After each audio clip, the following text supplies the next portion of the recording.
विज्ञान हमने विज्ञान में केमिस्ट्री चल रही है। केमिस्ट्री में अधातु तत्व चल रहे हैं, यानी वो तत्व जिसमें बिजली का प्रवाह नहीं होता, बैठ जाइए, जिसमें इलेक्ट्रॉन्स का प्रवाह नहीं होता, मुक्त इलेक्ट्रॉन्स जिनमें नहीं है, जो आघातवर्धी नहीं हैं। सामान्यतः अधातु तत्व किस रूप में पाए जाते हैं? गैस या ठोस रूप में। पर एक अधातु तत्व तरल अवस्था में भी पाया जाता है, ब्रोमीन। ये सब बातें हमने कर ली। अधातु तत्वों में हम लोग ये हाइड्रोजन पढ़ चुके हैं बच्चों, हाइड्रोजन तत्व पढ़ चुके हैं। नंबर 2 पे हम लोग हीलियम के बारे में बात, 3 हीलियम का रह रहा है क्या? कोई बात नहीं। कार्बन तत्व है, पढ़ लिया। नाइट्रोजन तत्व है, पढ़ लिया। आज हम लोग कौन से तत्व की बात करें? ऑक्सीजन तत्व की बात करें। पढ़ लिया, पर इसके बारे में पूरी बातें नहीं होती। तो आज हम लोग किसकी बात करेंगे?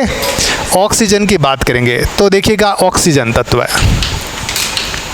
ऑक्सीजन एक गैस, ऑक्सीजन तत्व है। मुझे बताइए बच्चों, ऑक्सीजन गैस एक तत्व है क्या? क्यों भाई?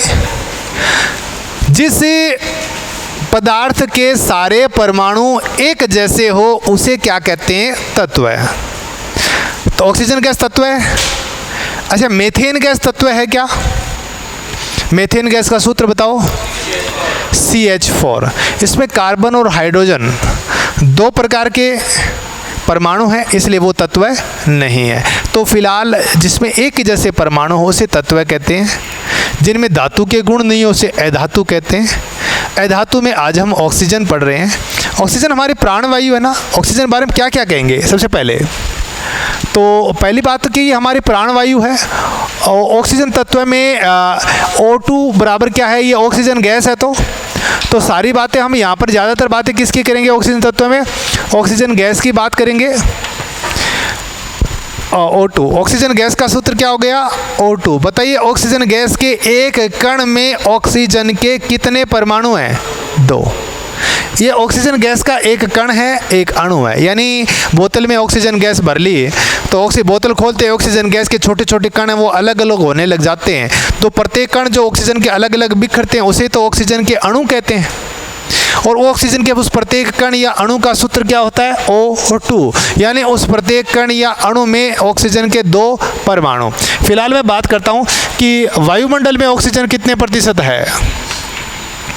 वायुमंडल में ऑक्सीजन तो भैया कितने प्रतिशत है रे? आप क्या कहेंगे? 21% है।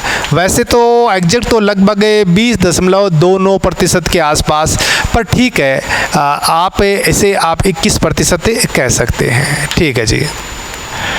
दूसरी बात करूं कि ये हमारी प्राणवायु है। हमारे जिंदा रहने के लिए ऑक्सीजन ज़रूरी है क्या? तो ऑक्सीजन नहीं होगा तो मर जाएंगे। ऐसा क्या करती है ऑक्सीजन कि उसके बिना हम जिंदा ही नहीं रह सकते? कोई कहेगा सर ये खून को शुद्ध करती है, कोई कहेगा इसे हमें सांस लेते हैं, ये सांस के लिए ज़रूरी है। ये सब बातें ठीक है, ये खून को शुद्ध करती है, ये सांस के लिए ज़रूरी है। पर क्योंकि ऑक्सीजन गैस जिंदा रहने के लिए इसलिए आवश्यक है क्योंकि जिंदा रहने के लिए ऊर्जा चाहिए। क्या चाहिए?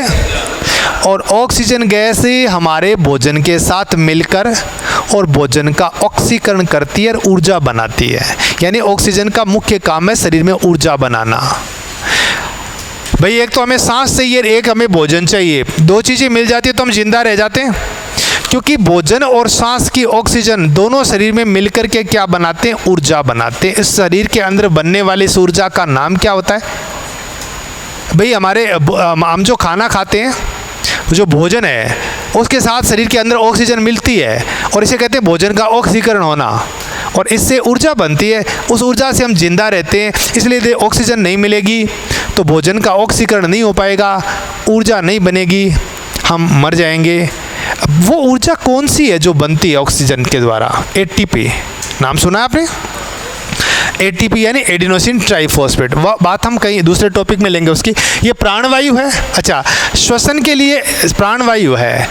श्वसन में कौन सी गैस लेते हैं हम? O2 लेते हैं। और कौन सी गैस छोड़ते हैं? CO2 छोड़ते हैं। सही है। अच्छा, पौधे भी ऐसा ही करते हैं क्या रे बच्चों? हाँ, आप लोग उल्टा मत करना, चाहे प्राणी हो चाहे पौधे, सभी को श्वसन में कौन सी गैस चाहिए? ऑक्सीजन। और कौन सी गैस वो बाहर छोड़ते हैं? CO2। वो प्रकाश संश्लेषण होता है। आप कहते हैं नहीं सर, पौधे तो वातावरण को शुद्ध करते हैं। हमने तो पढ़ा है कि पौधे CO2 को खींचते हैं, ऑक्सीजन छोड़ते हैं, वातावरण शुद्ध होता है। वो बात आपकी सही है, पर वो क्रिया प्रकाश संश्लेषण में होती है, श्वसन में नहीं होती। श्वसन चाहे प्राणी का हो चाहे पौधों का हो, दोनों में ऑक्सीजन का काम में लेना और CO2 को बनाकर छोड़ना, श्वसन सब में एक जैसे हैं। हाँ, कई प्राणी ऐसे होते हैं जो बिना श्वसन ऑक्सीजन के भी काम चला लेते हैं, वहाँ अनोक्सी श्वसन के किण्वन की बात हम अलग से करेंगे। फिलहाल मैं कहा कि श्वसन में O2 लेते हैं, CO2 छोड़ते हैं। तो शरीर में क्या काम करती है ऑक्सीजन? शरीर में ऑक्सीजन भोजन का ऑक्सीकरण करती है बच्चों। क्या कहोगे? भोजन का ऑक्सीकरण करती है,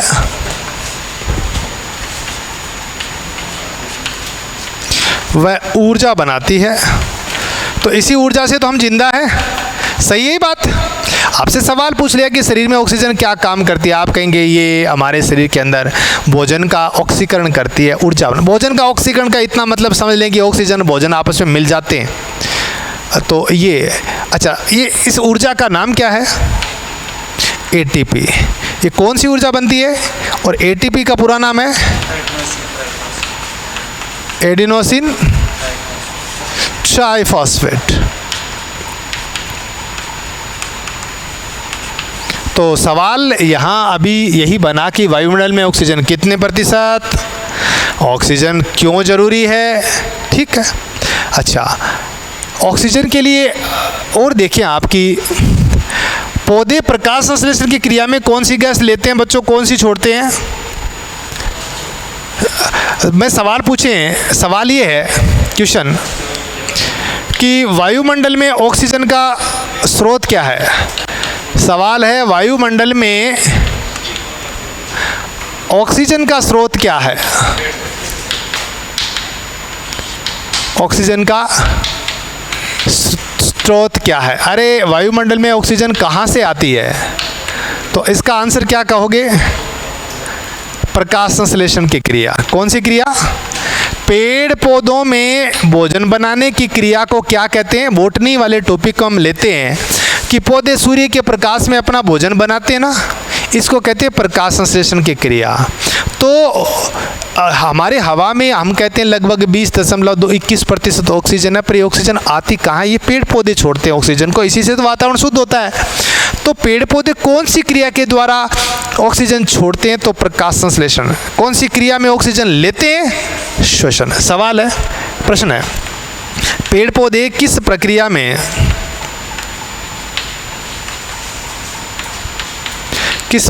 में ऑक्सीजन लेते हैं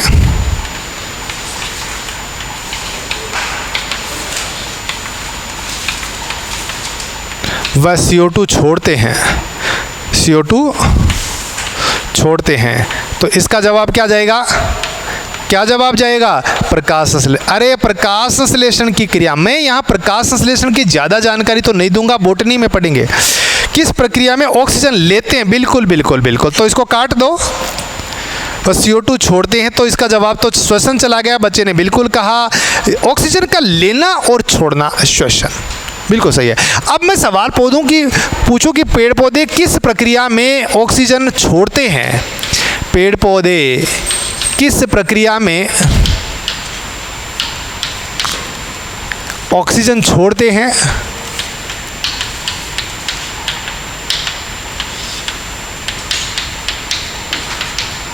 वह CO2 लेते हैं। तो क्या करोगे फिर आप? ऑक्सीजन का छोड़ना, CO2 का लेना। तो इसका जवाब क्या चला गया? प्रकाश संश्लेषण। इसकी बात हम पौधों में करेंगे कि सूर्य के प्रकाश में दिन के अंदर पौधे अपना भोजन बनाते हैं। इस क्रिया को फोटोसिंथेसिस या प्रकाश संश्लेषण कहते हैं। और इस प्रक्रिया के अंदर ऑक्सीजन है वो बाहर छोड़ी जाती है और CO2 ले जाती है। अब मैं आपको ऐसे ही सवाल बता देता हूँ। आपसे कोई पूछे पौधे कि पौधे कौन सी गैस लेते हैं कौन सी छोड़ते हैं, तो क्या जवाब दोगे? तो मैं समझता हूँ ये सवाल थोड़ा अधूरा है। या तो वो ये पूछे कि पौधे प्रकाश संश्लेषण में कौन सी गैस लेते हैं कौन सी छोड़ते हैं, तो आप कहेंगे कि प्रकाश संश्लेषण दिन में होता है, सूर्य के प्रकाश में होता है, इससे वातावरण शुद्ध होता है, इसमें वो ऑक्सीजन छोड़ेंगे और गंदी वायु CO2 ले लेते हैं, वातावरण शुद्ध हो गया। आपसे पूछिए कि पौधे श्वसन में कौन सी गैस लेते कौन सी छोड़ते, तो कहेंगे सर श्वसन तो हमारी तरह ही है, ऑक्सीजन का लेना और CO2 का छोड़ना। रात्रि में पौधों में कौन सी क्रिया होती है बताओ? श्वसन वाली होती है, प्रकाश संश्लेषण वाली, या दोनों? सिर्फ श्वसन, क्योंकि प्रकाश संश्लेषण के लिए तो प्रकाश चाहिए, रात्रि में प्रकाश है नहीं, रात्रि में केवल श्वसन की क्रिया होती है। तो श्वसन तो हमारी तरह ही, यहाँ पीपल जैसे आप बता रहे हैं, एक अपवाद को लेकर छोड़े तो रात्रि में तो प्रकाश है नहीं, वहाँ केवल श्वसन चलता है, श्वसन हमारी तरह है। तो रात्रि में पौधे श्वसन के द्वारा CO2 छोड़ेंगे और O2 लेंगे। दिन में, अच्छा बताइए पौधे दिन में कौन सी गैस लेते छोड़ते, तो इसका जवाब आप प्रकाश संश्लेषण से दोगे। यदि आपसे पूछे कि पौधे दिन में कौन सी गैस लेते हैं कौन सी छोड़ते, तो इसका जवाब श्वसन से दोगे या प्रकाश संश्लेषण से? तो दिन में श्वसन नहीं होता क्या? श्वसन तो 24 घंटे चलता है, जिंदा है, श्वसन चलता है। दिन में दोनों काम चलते हैं, श्वसन और प्रकाश संश्लेषण। और रात्रि में केवल क्या चलता है? श्वसन। तो रात्रि वाला तो क्लियर हो गया कि यार रात में तो केवल श्वसन, वह श्वसन आपने जिया ही वह, यानी बन ऑक्सीजन चाहिए CO2 छोड़ सी। CO2 भारी गैस वह जेकि CO2 पौधा छोड़े व पौधा के नीचे जमीन पर जम जाए। और तभी कहते हैं ना कि रात्रि को पेड़ पौधों के नीचे नहीं सोना चाहिए, क्योंकि पेड़ पौधे जो CO2 गैस रात्रि छोड़ते वो भारी गैस जमीन की ओर आती रहती है, इससे व्यक्ति को नुकसान होता है, वो उसके चारपाई के आसपास इकट्ठी हो जाएगी CO2 जमीन पर। तो रात्रि वाला तो क्लियर है, दिन में दोनों काम चलते हैं। तो पर यूं मान लो कि श्वसन थोड़ा होता है और प्रकाश संश्लेषण बहुत ही ज्यादा होता है। एक आदमी सुबह 20 रुपया कमावे और दोपहर बाद 100 रुपया खर्च कर दे, तो बताओ वो रोजाना कमावे या खर्च करे? आपा कैसे 80 रुपया खर्च करे, वो तो डेली। सुबह 20 रुपया कमाया और शाम को 80 रुपया खर्च कर दिया, तो यही कहेंगे ना भाई ये तो खर्च करने वाला आदमी है। तो यही है, दिन में दोनों काम चलते हैं पर ज़्यादा काम प्रकाश संश्लेषण वाला है। कौन सा है? यानी कि प्रकाश संश्लेषण में 10 लीटर ऑक्सीजन बनी, मान ले कितनी बनी? 10 लीटर में से 1 लीटर तो श्वसन में काम आ गई और 9 लीटर को पौधों ने बाहर छोड़ दिया। तो कुल मिला करके ऑक्सीजन बाहर आई या अंदर गई? बाहर आई ना।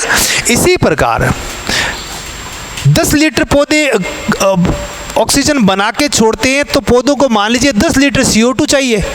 प्रकाश संश्लेषण में पौधे CO2 लेते हैं और O2 बनाकर बाहर छोड़ते हैं। CO2 भोजन बनाने काम आ जाती है और O2 बनाकर बाहर छोड़ते हैं, यही ना। तो दिन में पौधों ने 1 लीटर CO2 बनाई, पौधे के अंदर है। अब प्रकाश संश्लेषण में चाहिए 10 लीटर CO2, तो 1 लीटर जो अंदर बनी श्वसन में उसको तो पौधे ने काम में लिया ही लिया, साथ ही 9 लीटर उसे बाहर से उसने और खींच ली। तो अल्टीमेटली पौधे ने दिन में CO2 बाहर से ही खींची ना। दोनों काम होते हैं पर श्वसन थोड़ा सा होता है, प्रकाश संश्लेषण बहुत ज़्यादा होता है। इसलिए श्वसन में जितनी CO2 बनती है वो सारी की सारी प्रकाश संश्लेषण में काम आ जाती है और बाद में बाहर से और लेनी पड़ती है। तो कुल मिलाकर पौधे ने CO2 खींची, प्रकाश संश्लेषण में 10 लीटर O2 बनी, उसमें से 1 लीटर तो ऑक्सीजन में काम आ गई, 9 लीटर को बाहर छोड़ दिया। तो दिन के अंदर प्रकाश संश्लेषण ज़्यादा। दिन में पौधे कौन सी गैस लेते कौन सी छोड़ दे, इसका जवाब प्रकाश संश्लेषण से देंगे और रात्रि में श्वसन से देंगे। क्लियर होगी बात? ये बात ऑक्सीजन की मैं कर रहा था यहाँ पर। अब हम और ऑक्सीजन के इसके सवाल लिखता हूँ मैं, जैसे कि आपसे पूछे ऑक्सीजन गैस के लिए कि O2 प्लस एसिटिलीन ये किस में काम आती है बच्चों? ऑक्सीजन और एसिटिलीन दोनों मिलकर के किस में काम आती है? आप कहेंगे ये गैस वेल्डिंग में काम आती है। लिख लेना, गैस वेल्डिंग में कौन सी गैसों का प्रयोग किया जाता है? आप कहेंगे ऑक्सीजन गैस और एसिटिलीन। ठीक है।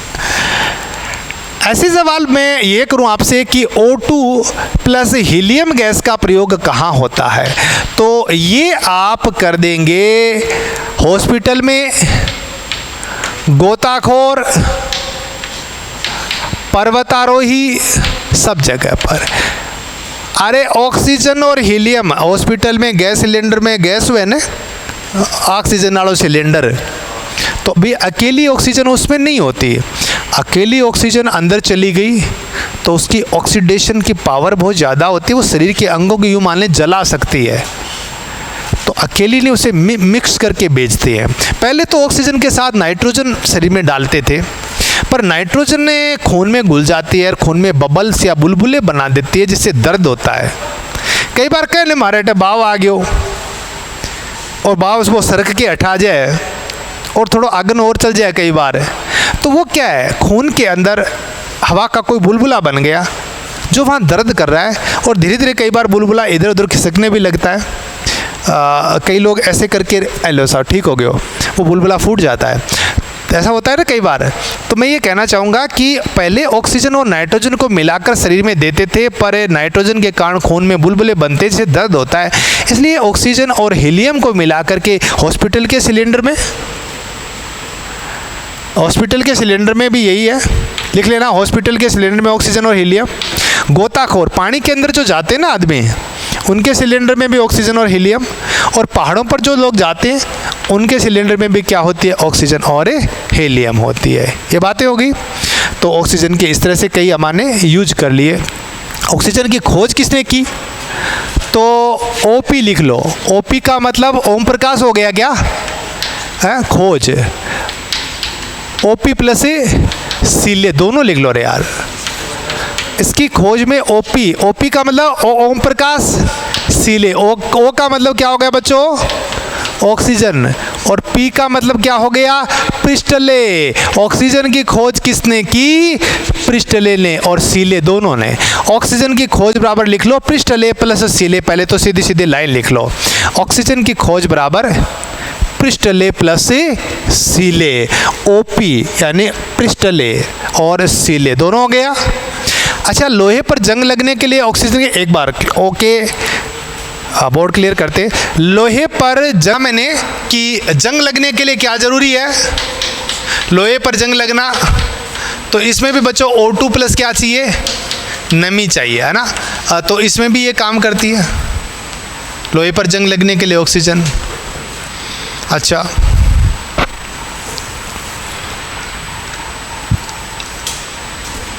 ऑक्सीजन गैस और पराबैंगनी किरणें ए मिलकर के क्या बनावे भाई? ये ओजोन गैस बना देते हैं। क्या बनाते हैं? Ozone gas. और ओजोन को सूत्र क्या है? O3। तो मैं ओजोन पर ऐसे सवाल पूछ लिया था एक बार तो कि ओजोन के एक अणु में कितने परमाणु होते हैं। तो मैं बात कर लूँ O3 गैस की।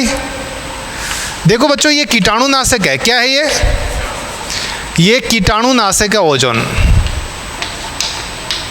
ये हवा को साफ कर सकती है। हवा में ओजोन गैस छिड़क दिया ना, पानी को साफ कर देते, पानी को भी कीटाणु। कई बार जो ये कुंभ के स्नान एरिया होते हैं ना, जब मान लीजिए मोदी जी नहाने जाए गंगा में, तो के साहब वहाँ तो बहुत सारे लोग नहाए, पानी में गंदगी हो सकती है, तो आसपास के पानी में ओजोन गैस छोड़ दी तो बटा को पानी एकदम साफ़ हो जा। फिर मोदी जी 2 चुबकी लगा के डुबकी लगा के बाहर आ जा, यहाँ क्या करें। ऐसा होता है। वो जो एक गाना था ना, ओ राम तेरी गंगा मैली का, इसमें वो एक थे, तो वहाँ ऐसे बात सुनते हैं कि जो फिल्म स्टार्स होते हैं, कई फिल्मों में गंगा की महिमा का गुणगान तो बहुत किया गया है, पर लोगों ने गंगा जी में नहाना मना कर दिया था कि नहीं ये तो बहुत गंदी, हम नहीं नहाएंगे, ऐसे ही फिल्म बना देंगे पर नहाएंगे नहीं। तो ऐसे लोग जो ऐसा होता है तो वहाँ पर क्या आता है, पानी के अंदर ओजोन वगैरह छोड़ करके उसको पानी को साफ कर दिया जाता है। हो गंगा मैया में जब तक ये पानी रहे, मेरे सजना तेरी जिंदगानी रहे, जिंदगानी रहे मैया, ओ गंगा मैया। गंगा के ऊपर बहुत प्यारे प्यारे गाने बने हुए हैं, फिर सुनाएंगे। अब ज़्यादा ताली बजाओगे तो गाना लंबा हो जाएगा। फिलहाल मैं कहता हूँ कीटाणुनाशक है, इससे हवा साफ होती है, ये पानी को साफ करती है। और क्या करती है ओजोन गैस? अच्छा तो तुम्हें देखिएगा, समुद्र से 25 किलोमीटर की समुद्र तल से, अरे ऊपर ओजोन परत को नहीं बहके के काम करे बा ओजोन परत? सूर्य की पराबैंगनी किरणों को धरती पर आने से रोकती है ना। तो समुद्र तल से 25 किलोमीटर की ऊंचाई पर ओजोन परत सबसे मोटी है, सबसे मोटी। ठीक है जी, ये कर लिया। अच्छा तुम ये बताओ ओजोन परत का काम क्या है? ओजोन परत का क्या काम? सूर्य की पराबैंगनी किरणों को, सूर्य की पराबैंगनी किरणों को धरती पर आने से, लिख लेना भाई, सूर्य की पराबैंगनी किरणों को धरती पर आने से रोकना। ठीक है जी। आप ये पराबैंगनी किरणें क्या कर देती है? चमड़ी का कैंसर। पराबैंगनी किरणों से मुख्य रूप से कौन सा रोग हो सकता है? त्वचा कैंसर। सूर्य की खतरनाक पराबैंगनी किरणों को धरती पर आने से रोकती है ओजोन परत। ऑक्सीजन और पराबैंगनी किरणों से ही ओजोन का निर्माण होता है। ये कीटाणुनाशक है, ये हवा को साफ कर देती है, ये पानी को साफ कर देती है। 25 किलोमीटर पर इसकी मोटाई सबसे ज़्यादा है। ये परत सूर्य की पराबैंगनी किरणों को धरती पर आने से रोकती है ओजोन। सवाल पूछा था कि ओजोन क्या है, तो ऑक्सीजन का अपर रूप है। और कहेंगे कि O3O2 का अपर रूप है। अरे ऑक्सीजन ने ओजोन गैस होती है, ये सवाल पूछा गया है, वो ऑक्सीजन गैस का ही अपर रूप है। 3 ऑक्सीजन के परमाणु मिलकर के ओजोन। सवाल पूछा गया है कि ओजोन के एक अणु में कितने परमाणु, ओजोन के एक अणु में कितने परमाणु? तो इसका जवाब क्या है बच्चों? वही है, 3 ही तो है। ओजोन का सूत्र O3 होता है ना, तो ओजोन के एक अणु में कितने परमाणु? 3। सवाल ये भी पूछा जा सकता है कि ओजोन का रंग तो सामान्यतया हल्का नीला रंग कर सकते हैं आप। ओजोन का रंग कैसा? तो सामान्यतः इसका रंग कैसा कर सकते हैं आप? हल्का नीला रंग कर सकते हैं ओजोन का। तो ओजोन के एक अणु में 3 परमाणु, पराबैंगनी किरणें और ऑक्सीजन से ओजोन बनती, कीटाणुनाशक, हवा को साफ करना, पानी को साफ करना, हल्के नीले रंग की, समुद्र तल से 25 किलोमीटर की ऊंचाई पर सबसे ज़्यादा है, सूर्य की पराबैंगनी किरणों से बचाती है। ये यदि आ जाए तो त्वचा का कैंसर हो जाता है। ओजोन गैस ऑक्सीजन का अपर रूप है। और लास्ट में आता है कि ओजोन की मोटाई की इकाई क्या है? डोप्सन इकाई। ओजोन मंडल होते हैं ना ऊपर, ओजोन मंडल की ओजोन परत की मोटाई किस में मापते? तो ओजोन परत की मोटाई किस में मापते हैं? ओजोन परत की मोटाई मापने की इकाई आप क्या कहेंगे? डोप्सन इकाई। क्या कहेंगे बच्चों?